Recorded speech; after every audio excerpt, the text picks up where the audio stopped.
Let's talk a little bit about the pros and cons of a diverse market of unlicensed custom lightsabers. So let's start out with the pros.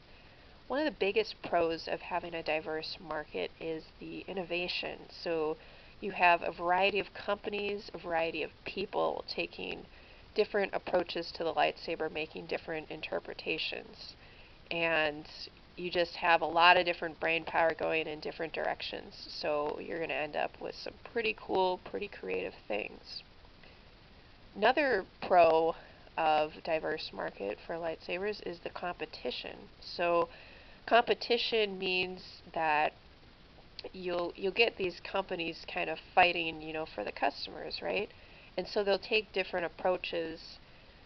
Some companies want to, give the cheapest lightsaber. Other companies want to do really high quality things. They just take very different approaches. Or like Custom Saber Shop has a lot of modular pieces, and that's kind of their focus on individual parts and modular pieces. So there's a bunch of different approaches there, and different competition, and that helps out with the innovation too, by the way, competition, because if you want somebody to purchase your product, it has to have something really good going for it. It either has to be like cheapest saber but still decent quality, whatever that means to you, or it needs to do something a little different for you.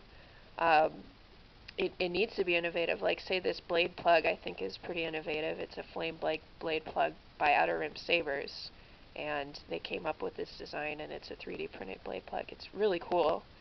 So that's sort of a form of innovation that came out of competition.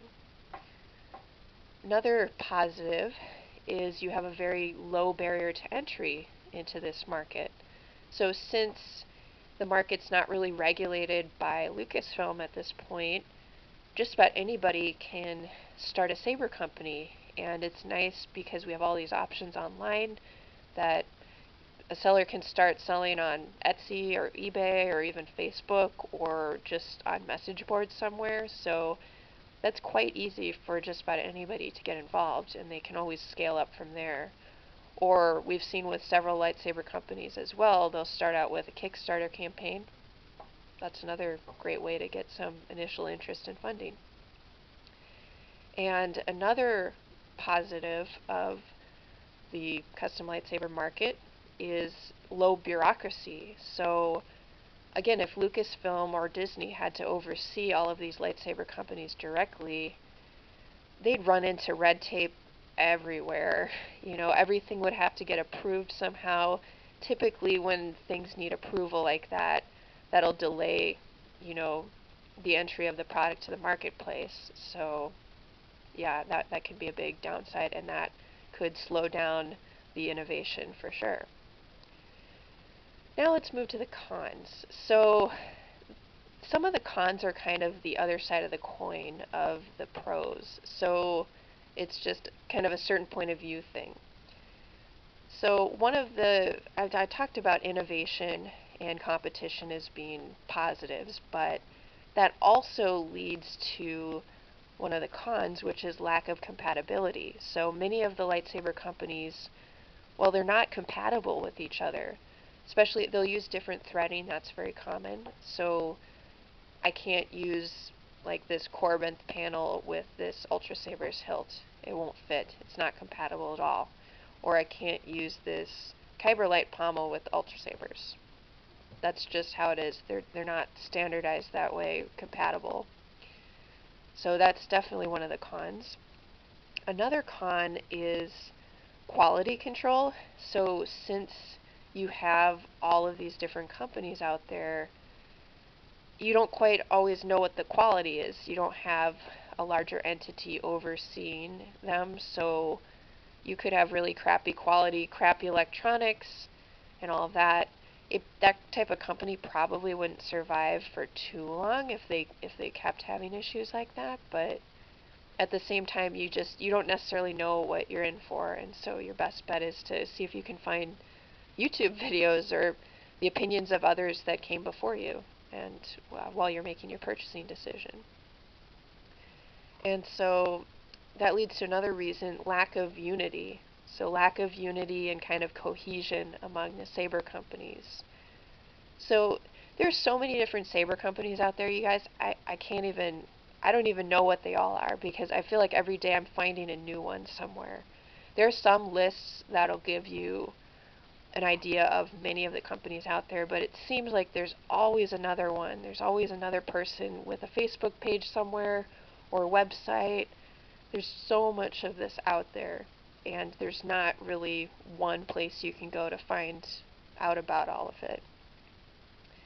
And another thing related to that is if you want to order a lightsaber, you almost invariably have to sign up for a new website each time.